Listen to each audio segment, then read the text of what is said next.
नमस्कार। किसी भी शेयर में इन्वेस्टमेंट करने के पहले कई सारे एनालिसिस किए जाते हैं, जैसे फंडामेंटल एनालिसिस, टेक्निकल एनालिसिस, जैसे कि year on year, quarter on quarter company का रेवेन्यू कैसा है, कंपनी का प्रॉफिट कितना है, आरओसीई कितना है, आरओई कितना है, प्राइस अर्निंग रेशियो कितना है, कंपनी का परफॉर्मेंस कैसा है, कंपनी पर डेट कितना है, ऐसे कई सारे एनालिसिस किए जाते हैं। इसमें एक इम्पॉर्टेंट एनालिसिस होता है, वो है price earning ratio, PE ratio. ये बहुत कॉमन सी टर्म है, आप सभी लोगों को इसके बारे में पता होगा कि पी रेशियो क्या होता है। पी रेशियो का एक फार्मूला होता है, वो ये है पी इज इक्वल टू किसी भी शेयर का करंट प्राइस डिवाइडेड बाय उस कंपनी का अर्निंग पर शेयर। ये होता है पी का फार्मूला।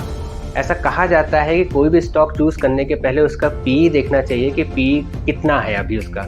लो पी स्टॉक हमेशा चूज करने का रिकमेंडेशन दिया जाता है कि हमेशा लो पी स्टॉक को चूज करें उसमें इन्वेस्टमेंट करने के लिए। इन्वेस्टमेंट पर्पज से लो पी स्टॉक ज़्यादा बेहतर होते हैं। पी हमें ये दिखाता है कि कोई कंपनी उसके अर्निंग के रिस्पेक्ट में किस प्राइस पे आपको मिल रही है, आप कितना पे करने वाले हैं उस पर्टिकुलर एक शेयर के लिए, उसकी अर्निंग के रिस्पेक्ट में। मान लीजिए किसी शेयर का P2 है, इसका मतलब ये है कि उसके अर्निंग के कंपैरिजन में आप दुगनी प्राइस पे कर रहे हैं उस शेयर को लेने के लिए, क्योंकि उस शेयर का P जो है वो 2 है। इस तरह से हम डिसाइड करते हैं कि हमें उस शेयर में इन्वेस्टमेंट करना है कि नहीं करना है। PE रेशियो उस शेयर की इंट्रिंसिक वैल्यू भी शो करता है। जनरली 10-20 के आसपास के PE को एक अच्छी डील माना जाता है, वहीं 25, 30, 40 इस PE को हाई PE माना जाता है। मतलब कि ये कि आप उस शेयर के लिए ज़्यादा प्राइस पे कर रहे हैं, वो शेयर महंगा है उसके अर्निंग के कंपैरिजन में। क्योंकि किसी भी शेयर का जो एक्चुअल प्राइस होता है वो उसकी अर्निंग होती है। कोई शेयर कितना अर्न कर रहा है, उस कंपनी का नेट प्रॉफिट कितना है divided by total number of shares, इससे हम EPS निकालते हैं। तो एक शेयर कितना अर्न कर रहा है वही उसकी एक्चुअल प्राइस होती है, और कितने गुना आप उस शेयर के लिए पे कर सकते हैं या पे कर रहे हैं वो PE कहलाता है, प्राइस अर्निंग रेशियो। जैसा मैंने आपको पहले बताया कि अगर किसी शेयर का P2 है तो इसका मतलब ये है कि आप उस शेयर के लिए दुगनी कीमत पे कर रहे हैं उसके अर्निंग के रिस्पेक्ट में। अब सवाल ये आता है, क्या हर बार हाई PE रेशियो का शेयर बैड होता है, या फिर हम ये कहें कि क्या हर बार लो PE स्टॉक जो है वही सबसे बेहतर होते हैं? ऐसा नहीं है। अभी आपकी स्क्रीन में कुछ लो PE स्टॉक दिख रहे हैं, क्या ये सारे ही स्टॉक्स लेने लायक हैं? ऐसा नहीं है।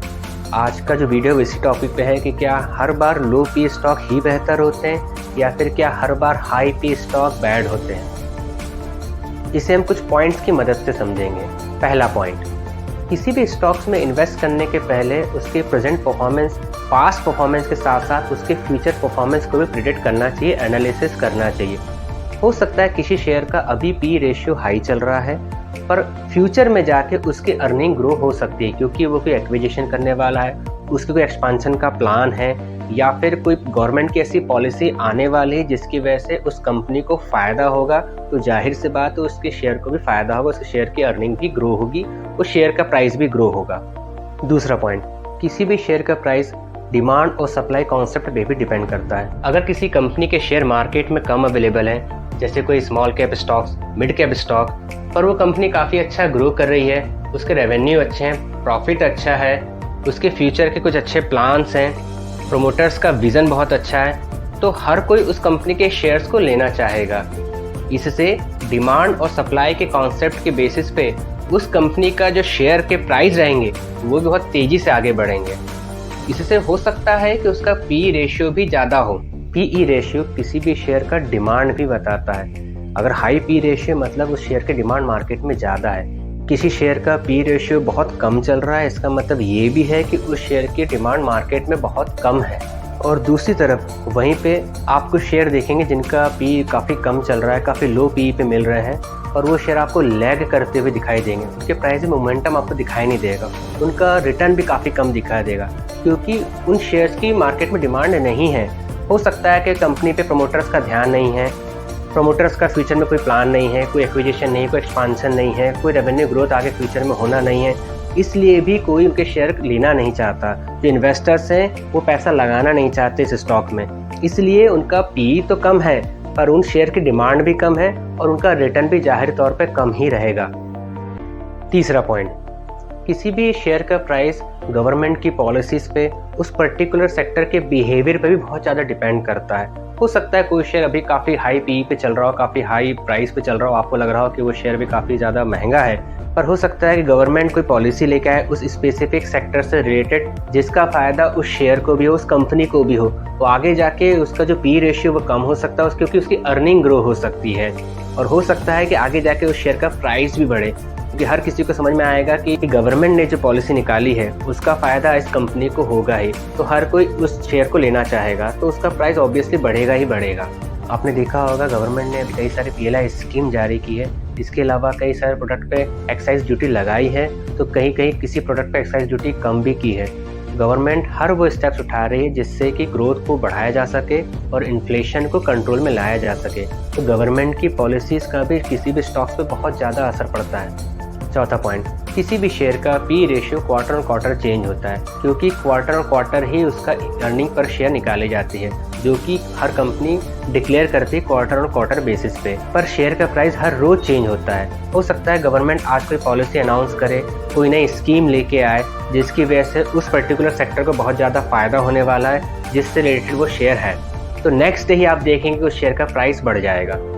तो इसलिए भी हमें गवर्नमेंट की पॉलिसी पे, गवर्नमेंट की स्कीम्स के ऊपर, उस सेक्टर स्पेसिफिक न्यूज़ के ऊपर भी काफ़ी ज़्यादा ध्यान देना चाहिए। सिर्फ पी रेशियो के बेस पे किसी शेयर में इन्वेस्टमेंट करना शायद ठीक डिसीजन ना हो। इसलिए कहा जाता है कि आप न्यूज़ देखें, अपना एनालिसिस करें, उस सेक्टर के बिहेवियर को देखें कि सेक्टर बिहेव कैसे करने वाला, उस सेक्टर का फ्यूचर क्या होने वाला है। ये सारी चीज़ों पे भी ध्यान देना बहुत ज़रूरी है। इसके बाद ही आप डिसाइड कर सकते हैं कि किसी शेयर में इन्वेस्टमेंट करना चाहिए या नहीं करना चाहिए। शॉर्ट टाइम के लिए वो शेयर ठीक है या लॉन्ग टर्म के लिए वो शेयर अपने पास में रखना चाहिए। इसलिए सिर्फ पी रेशियो के बेस पे कोई डिसीजन लेना उतना शायद सही डिसीजन ना हो। आप कोई शेयर ऐसे देखेंगे कि अभी वो काफ़ी हाई पी पे चल रहे हैं, हो सकता है कि आप उस शेयर को नेगलेक्ट कर दें, आप उस शेयर में इन्वेस्टमेंट ना करें, पर वो अभी के लिए हाई पी रेशियो पे चल रहा है। पर आने वाले दिनों में अगर उसने कोई एक्विजिशन कर रखा है या कोई एक्विजिशन करने वाला है या कोई एक्सपांशन का उसका प्लान है या किसी गवर्नमेंट की स्कीम से उसको फ़ायदा होने वाला है आने वाले क्वार्टर में या आने वाले सालों में, तो ज़रूर वो शेयर आपको एक अच्छा रिटर्न दे सकता है। बजाय इसके आप सिर्फ लो पी के नाम पे कोई ऐसे शेयर में इन्वेस्टमेंट कर दें जो कि बहुत ज़्यादा लैग कर रहा है, प्रमोटर का उसकी कंपनी के ऊपर कोई ध्यान नहीं है, कोई विज़न नहीं है, कोई फ्यूचर प्लानिंग नहीं है, या वो कंपनी जिस पर्टिकुलर सेक्टर से रिलेटेड है उस सेक्टर के हालात अभी ख़राब चल रहे हैं या आने वाले दिनों में ख़राब होने वाले हैं, तो आपका डिसीजन भी गलत साबित हो सकता है। इसलिए कई सारे एनालिसिस के साथ साथ आप उस सेक्टर के बिहेवियर को भी वॉच करते रहिए, न्यूज़ पे भी ध्यान देते रहिए, साथ में गवर्नमेंट पॉलिसी को भी ट्रैक करते चलिए। इसलिए ये कहा जाता है कि आप अपना खुद का एनालिसिस करिए, अपनी स्ट्रेटेजी बनाइए, अपनी खुद की प्लानिंग करिए, उसके बाद शेयर मार्केट में किसी भी शेयर में इन्वेस्टमेंट करिए, किसी भी कंपनी में इन्वेस्टमेंट करिए। आज के लिए बस इतना ही। अगर आपको हमारे वीडियो पसंद आया हो तो इसे लाइक करिए, शेयर करिए, सब्सक्राइब करिए। नमस्कार।